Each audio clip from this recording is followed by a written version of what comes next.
Hello po mga kababayan, kamusta po kayong lahat? And once again, welcome back to another episode of Simply Talkies Vlog.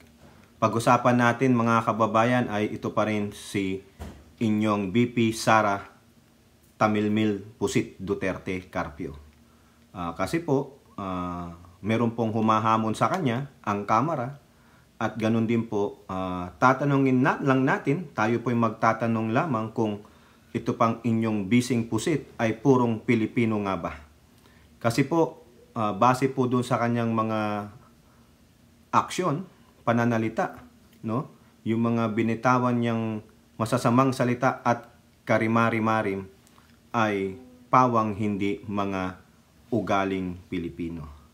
Okay, so dalawang artikulo lang meron po tayo ngayon mga kababayan.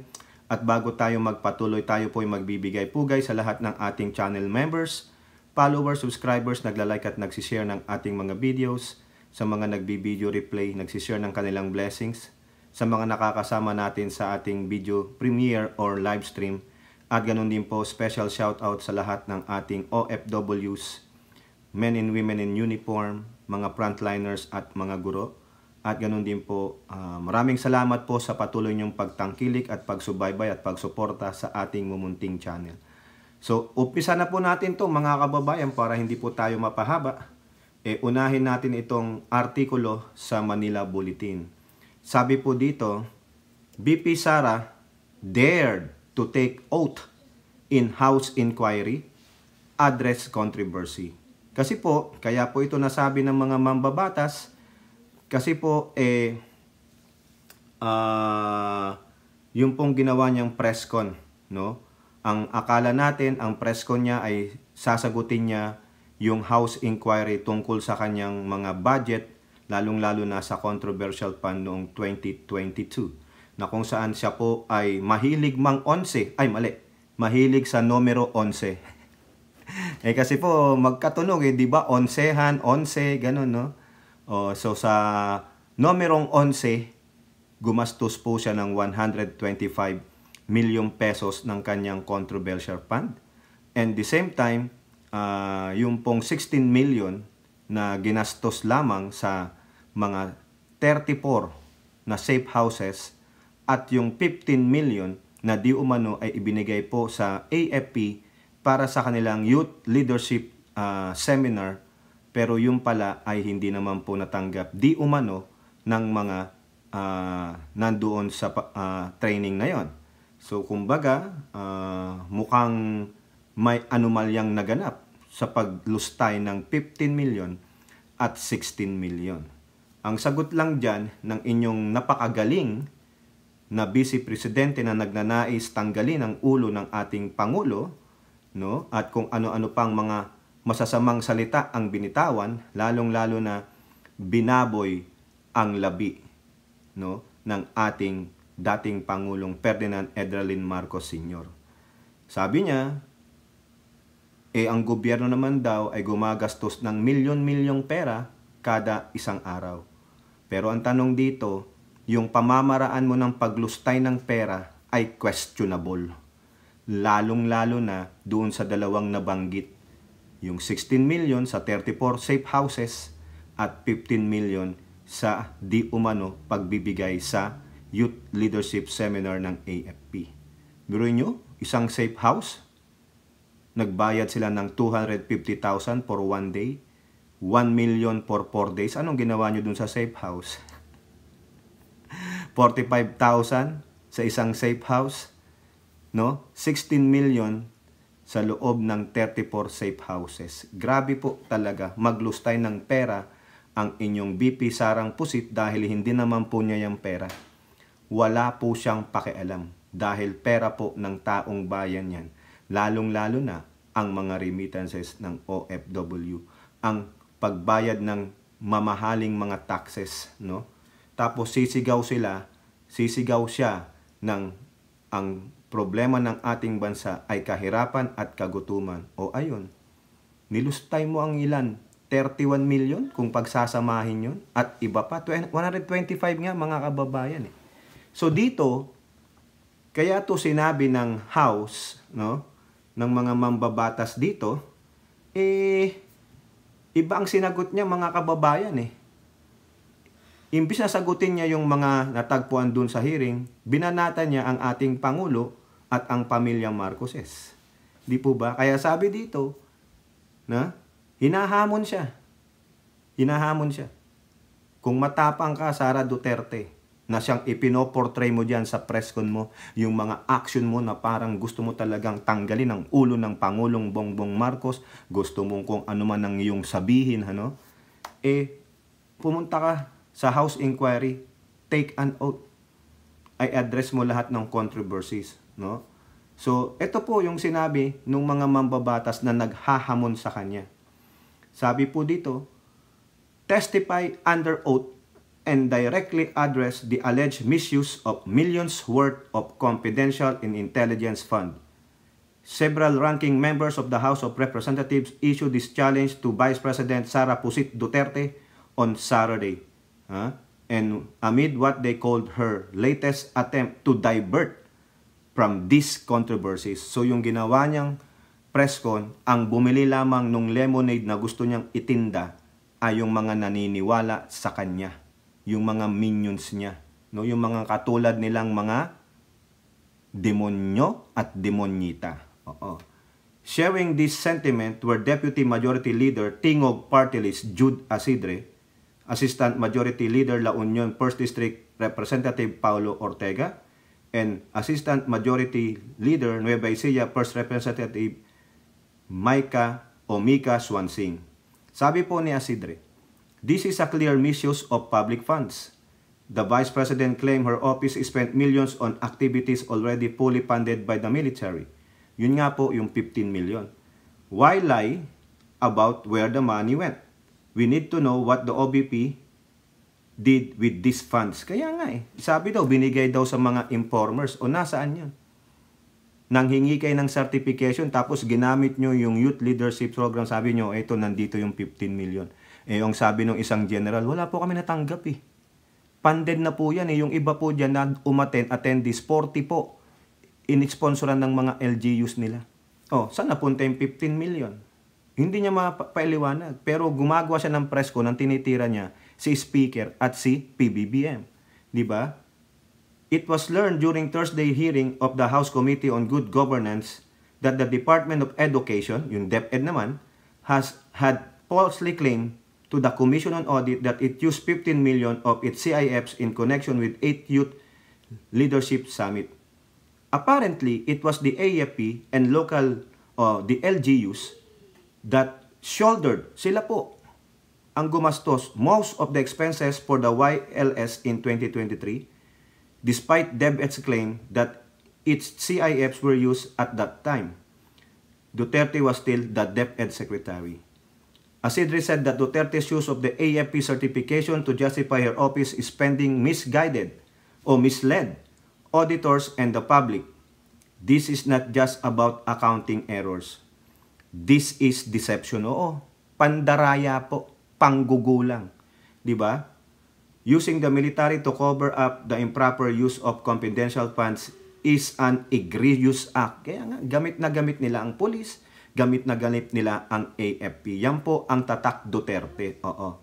Another controversy that was tackled Thursday was the 16 million was spent by the OBP on 34 safe houses. Correct. Yan po yung kinekwento natin sa inyo kanina. Ito po yung sabi nila, ni Ortega naman. We are still waiting for the Vice President to explain the need for 34 safe houses. Bakit 34 safe houses? Hindi nyo naman mandato yan, lalo na sa DepEd. Sabi nga ni Kong Luistro, wala kayong mandato na magkaroon ng CIF kasi hindi naman kayo intelligence gathering agency. Learning po kayo.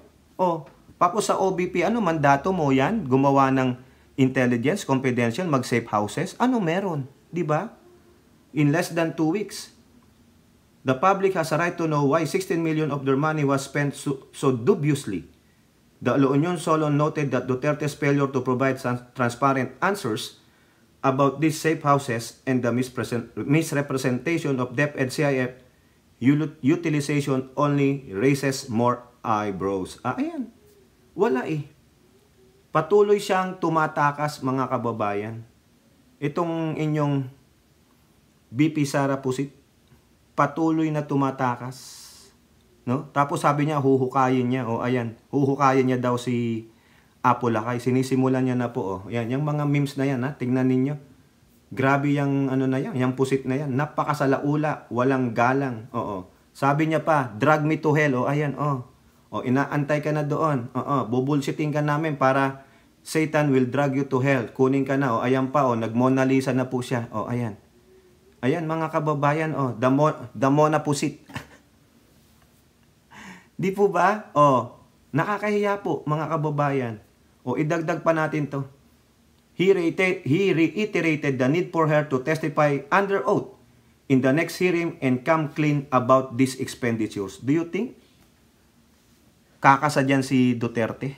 Do you think matapang siya? Wala. Papapreskon ulit yan. Tapos sisisihin na naman si Speaker at si PBBM. Tapos maninisi na naman. Ganun lang yan. Deflection. If there's nothing to hide, she should testify under oath. Correct. This is public money and the Filipino people deserve transparency and accountability. No more evasions, no more squid tactic. O ay, talaga naman.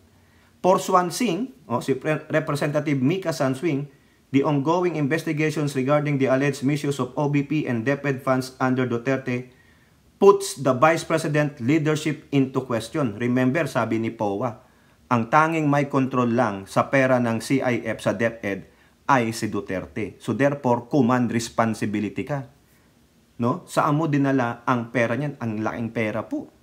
Pero ang gusto niyang hawakan DND, ika nga ni Mike Abe, no? O quoting Mike Abe, shout out po, ang laki ng CIF sa DND. Kasi ano yan defense yan Biro nyo, sanay silang gumamit ng CIF. Nung mayor siya sa Davao noong 2016 to 2022, ang total CIF niya ay 2.6 billion. Billion ang usapan, mga kababayan. Dagdag pa natin ito. Particularly concerning are the OBP disbursement, which the COA has disallowance. Yun. Yung magkano yun? 73.2. And the alleged delivery of spoiled milk and nutrition to public schools. We implore the Vice President to instead focus on working with all of us for the welfare of the Filipino people. Maniwala ka dyan kay Pusit? Tapang-tapangan lang yan. Hindi yan para sa Pilipino. Hindi po yan maka-Pilipino. Nagkukunwaring Pilipino lang yan. Kasi ang kaya nga yung tanong natin sa thumbnail natin, Sara Duterte, purong Pilipino nga ba? O bakit natin nasabi yan, mga kababayan? Dito po sa last article natin, yung una, hinahamon siya ng mga mambabatas sa lower house. Mag-under oath ka. Maten ka ng hearing, i-address mo yung mga controversies ng dalawang department itong hinahawakan mo o yung previously na hinawakan mo. Stop running away. Stop diverting the issues. Huwag ikaw yung laging api na pinoportrait mo dyan sa iyong mga presscon. Yung presscon mo, ikaw Sara Duterte Carpio Pusit. Lalo lang nagpatunay na ikaw ay heartless. Na ikaw ay plastic. Ikaw ay hypocrite. Yung mga pinapakita mong kabutihan dyan, hindi po totoo yan. It is just a facade. It is just a wolf in a sheep's clothing. O tingnan nyo. Ito po, ito ang isa sa mga young guns din, yung kasama nila Ortega, nila Swansing, nila Asidre. Isa ring young guns na batang-bata pang mangbabatas na taga, sino ba to? Si Somora, no? Taga, yan, yung kapitbahay namin. Mandaluyong, nakalimutan ko, yung kay Erap, no? Tagig ba to? Sa Tagig pala siya. Tagig, sorry po, hindi po. Sorry, sa Tagig pala. Second District ng Tagig, si Pami Zamora, okay? Sabi niya sa Manila Bulletin, very un-Filipino.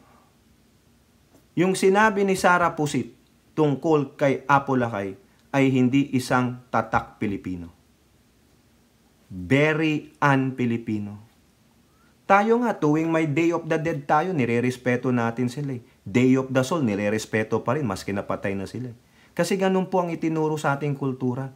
Ewan ko lang dito kay Pusit kung ano ang tinuro ng nanay niya sa kanya o nung tatay niya.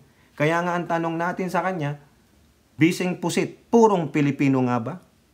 Sa akin pong opinion, hindi po yan purong Pilipino. 1/4 Inchik, 50% German, ang nanay niya German, 1/4 Pinoy. Kasi si Duterte, nanay niya Inchik eh. Di ba? Kaya ang tanong natin, purong Pilipino ka ba? Naturuan ka ba ng totoong kulturang Pilipino? Naturuan ka ba ng purong Pilipinong pag-uugali? Paano rumispeto sa matatanda? Yun po ang higit. Paano rumispeto sa mga buhay? Kasi di ba ang sabi ng isang pari diyan, doon sa ating LS, may pakiusap yung isang pari Katoliko na sana kung ano man yung galit niya, matuto siyang rumispeto at magbigay kortesiya. Kasi ayun ang ano ng tao. Baka tanungin na lang natin, tao ba talaga si Bising Pusit Sara Duterte Carpio? Yun lang. Kung hindi po siya tao, malamang isa po siyang animal. Oo. Kasi yung nga panawagan nga po nung isang pare, tayo po ay rumispeto at magbigay kortesiya whether sa buhay man o sa patay man. Pero yung ginawa niya sa presko niya, wala pong kortesiya o pagrespeto, lalong-lalo na sa patay. So, yun po yan, mga kababayan. Napakasakit mang isipin, pero yun po ang katotohanan na itong inyong BP Sarang Pusit ay iniidolo pa ng mga iilan. Eto po, mga kababayan, bago natin basahin yung kay Representative Zamora. Diyan po sa Inquirer, sabi po, priest tells BP Sara to address tensions with respect and dignity. Dignity pala. Dignidad, kortesiya, pwede na. Paggalang, respeto. Siya po si Father Joel Sabala ng Diocese of Navotas, the Catholic priest. Ito sabi niya, banggitin lang natin saglit It is important to approach its statements that involve desecration of human remains with reverence and respect, especially in the context of Catholic teachings on the dignity of the deceased and the sanctity of life. It is essential to remember that even individuals with whom we may have disagreements or conflicts deserve to be treated with dignity and respect, both in life and in death. Tama po, nag-a-agree po ako, Father. Pero si Tamilmil, hindi niya binigyan, hindi siya nag-isip, hindi niya po binigyan ng dignidad, kortesiya at respeto ang labi o ang anuman ni Apo Lakay. Binastos niya po. Hindi po makatao yan, hindi po makapilipinong ugali yan. Alam nyo na, hindi po purong Pilipino si Bisi ninyong Pusit. Sinabi ko sa inyo, 1/4 Pinoy, 1/4 Inchik, 50% German. Pasensya naman po, mga kababayan, pero nakakagalit lalo na i-desecrate mo ang patay. Sabi niya, pag hindi kayo tumigil sa kakabati ko sa akin, hukayin ko ang tatay nyo. Anong kinalaman nung former president sa'yo?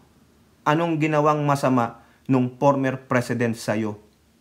Wala po Matagal nang nahimlay sa hukay ang former president, hanggang ngayon binabalahura pa rin.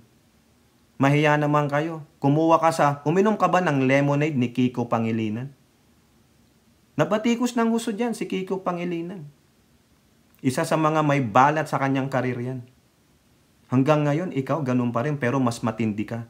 Dahil dinidiktahan mo ang mga tao na huwag kang batikusin? Bakit? Nasa pribadong pamumuhay ka ba?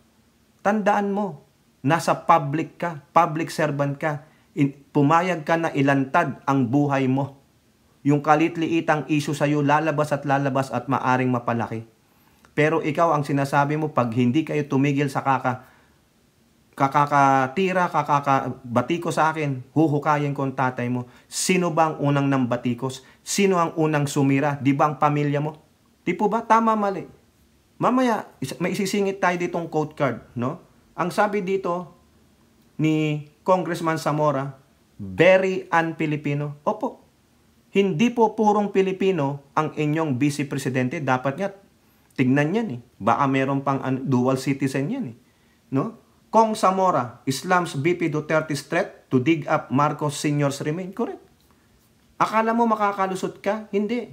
Even though itong mga to, hindi panatiko, hindi supporter ng Marcos, pero ang usapan dito ay isang bangkay. Di ba? Tulad na sinasabi ko sa inyo, tayong mga totoong Pilipino, 100% dugong Pilipino, tayo ay rumirespeto sa mga patay. Ayun na lang nga po ang ating huling maibibigay sa kanila. Respeto, kortusiya at dignidad. Yun na lang. Hanggang sa huling hantungan, maibigay natin yun. Pero hindi kayang ibigay ng inyong Vice Presidente. Now, the question is, kailangan ba natin siyang bigyan ng respeto, kortusiya at dignidad? Sa ating mga Pilipino, oo, sige, bigyan natin. Kasi Vice Presidente yan. Pero, kung talagang tutuusin, hindi siya karapat dapat respetuhin. Dahil hindi siya marunong magbigay ng respeto, even sa patay. Di ba? Nakakahiya, mga kababayan. O, ito ang sabi niya, sabi ni Representative Zamora, using and disrespecting the dead runs counter to our culture. For us Filipinos, that is a no-no. O, tandaan nyo yan, ha? That is a no-no. Sa ating mga Pilipino, hindi pwede yun. Hindi ka pwedeng mag-disrespect ng isang patay na. Hindi ganyan ng ating kultura.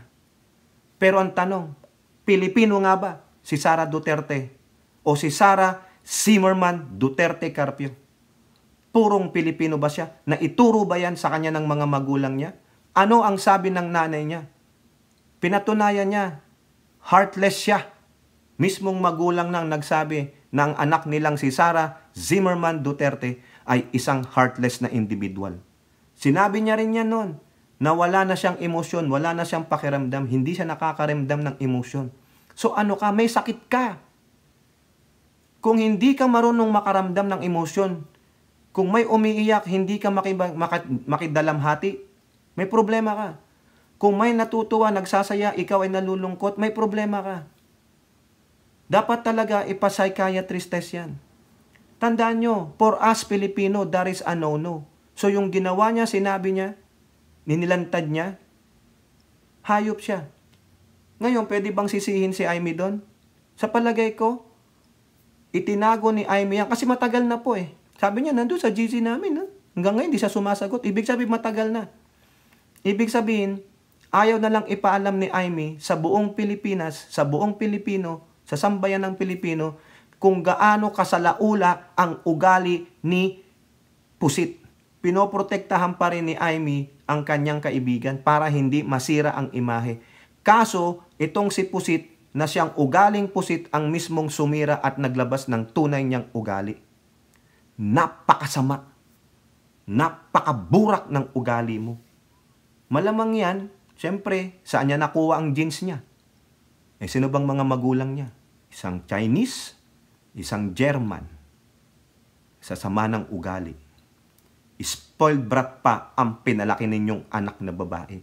Sana, digong, pinalunok mo na lang sa asawa mo ang tamod mo para hindi na pinanganak yang demonyita na yan. O di kaya better yet, digong, ipinutok mo na lang sa labas. Hayop yang anak mo. For us Filipinos, that's a no-no. Hindi po purong Pilipino si Duterte. Yang inyong Vice Pusit na presidente. Vice Pusit, Vice Presidente. Ganun po yun. Ang kawalang galang sa patay ay hindi makatao. At lalong hindi makapilipino. Hindi natin ginagawa yan sa sinumang patay. Correct. So therefore, yung sinasabi ni Duterte, ako ay makapilipino. Unahin natin ng mga Pilipino. Wala pong katotohanan yun. Kasinungalingan po yun tulad ng tatay niyang sinungaling. The apple doesn't fall far from the tree. Kung ano ang puno, siya ang bunga. Ang puno ay sinungaling, nagbunga ng kasinungalingan. Diba? Ito pa ang sabi. Tinan mo tong mga to, yung mga young guns, no? Mas matatalino sa kanya. In fact, we love our departed. We visit them in their resting places whenever we can. Correct. Oh, yan ba si Pusit? Dinadalaw niya yung lola niyang inchik. Diba? Nakakahiya po. Kaya nga sinabi ko dyan sa thumbnail natin, Bising Pusit, Purong Pilipino nga ba? Kasi sinasabi dito, for us Filipinos, there is a no-no. Ha? Hindi pwede yon. In fact, we love our departed. Pero itong si Sarang Pusit, hindi nagbigay ng respeto, hindi binigyan ng dignidad at kortesiya ang yumaong Apo Lakay na matagal nang namatay, no? Na wala namang ginawang masama sa kanya. Nakikisaw-saw, nakikialam, lumabas ang totoong ugali. Hindi na nga siya sinagot ni Amy Marcos para maprotektahan at hindi makita ang totoo niyang kulay, na kulay tae. Masagwa ka pa sa kulay ng mga dilaw at pinks. Ikaw yung ipitom, ikaw yung nasa tagoktok ng isang tae. Burak ang pag-uugali mo. Di ba? O ngayon, ano po ang sabi ni ni Papa Gadon? Hindi na po attorney. Sorry naman po Sec Gadon Sorry po Papa Gadon. O ito na lang, gagamitin ko na po yung code card ni Papa Gadon. Ito, mga nangyayari dito sa hidwaan ng Marcos at Duterte. Ang may kasalanan ay walang iba kundi si former President Duterte. Dahil siya ang napakamapusok na nagsasabi na adik si PBBM at bangag si PBBM. Ito namang si Inday Sara ay nakisakay din sa mga pulburon-pulburon. Kaya ngayon kung anuman ang mga nangyayari na mga hidwaan at kasalanan, ay kasalanan nila yan. Inumpisahan nila ang kaguluhan. Correct. Tama po yun. Sino ba ang nagsimula ng lahat ng ito? Di si Duterteng matanda. Sinundan niya pa ng sinundan. Diba? Tapos nagpulburon-pulburon, pinakalat ng mga minions nila. Kung sa simula't simula pa lang, nakipagtulungan na lang kayo. Diba? Di walang ganito. Kasi itong Duterte na ito ay ganid sa kapangyarihan at sa kwarta. Di po ba? Tama. Kaya ganyan po ang ating thumbnail. Lalong-lalo na doon sa Bising Pusit. Purong Pilipino nga ba? Kayo, ano sa palagay ninyo? Gawain ba ng Pilipino na bastusin ang mga patay? Gawain ba ng Pilipino na wag rumispeto sa kapwa, whether buhay o patay?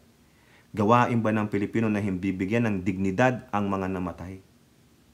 Kung yun na lang ang pwede nating ibigay hanggang sa huling hantungan nila, bakit hindi?